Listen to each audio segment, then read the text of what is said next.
Yo guys, welcome back to the channel, ladies, gentlemen, and in this video I want to show you the finished product. If you remember this property, this was the Hoarder House. This was the property where the wife died, the husband inherited it, and then the husband died right before we were going to close, and we had to wait another 3 months before it went through probate and the children and all of that stuff. In this video, I'm going to show you everything that we did and everything that we touched. We did absolutely everything here. We went from new countertops, new kitchen, we put new doors, we painted, we did new roofs, painted exterior, painted interior, new kitchen cabinets, backsplash. We finally finished it, and let's get right into this video.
Here's the beauty of this property. This property, number one, we're pricing it sub $200,000. You're an Airbnb investor, which is what most of you call it, which is really STR, short-term rental. The only thing that you may want to do is maybe do a little landscaping. That's not something that we typically do when we flip. But I want to go into this feature here because I want you to picture this. You bought this house, you're with your family, this is your second home, you're using it as an STR, short-term rental, or you're using it for your own home. And it's Thanksgiving now, and you have the kitchen here, and you have a big screen TV here, and the family is watching the football game or the parade, right here. And you got wood burning, and you got the fireplace going, imagine that, and the kids are running around. Now, you come here for Thanksgiving and you're renting it as an Airbnb person, right? As a short-term rental tenant. And you go to Camelback that now has an indoor water park. You go to Kalahari, which is literally 5 minutes from here.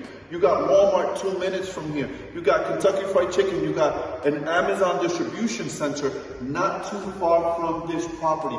This is in the heart of the Poconos in Tobyhanna. Everything is close, and the nicest part about this community, Airbnb short-term rental friendly. So if you're an investor, you want a second home, you're in New York, you're in New Jersey, and you're looking for a second home, this property is amazing. What I will tell you is that when we had construction going on here, the neighbors actually got together, stood in front of there, and they were clapping to the contractors, thanking them that we were here actually fixing this place because this place was such a dump. The lady next door told me exactly those words. Thank you so much because this place was a dump. I'm glad that you guys came in here, that my company, Skill Property Finders, came in here and did such a great turnaround here. She even, she said, God bless you. Thank you so much for doing what you do. And that's what we do. Unfortunately, we couldn't get them on camera. Maybe when the one guy across the street that I've met before and spoken to personally, one day I'm around in the area, I'll go knock again and see if I can get him on video and he can give you his perspective. But thank you guys for watching, appreciate you. Peace.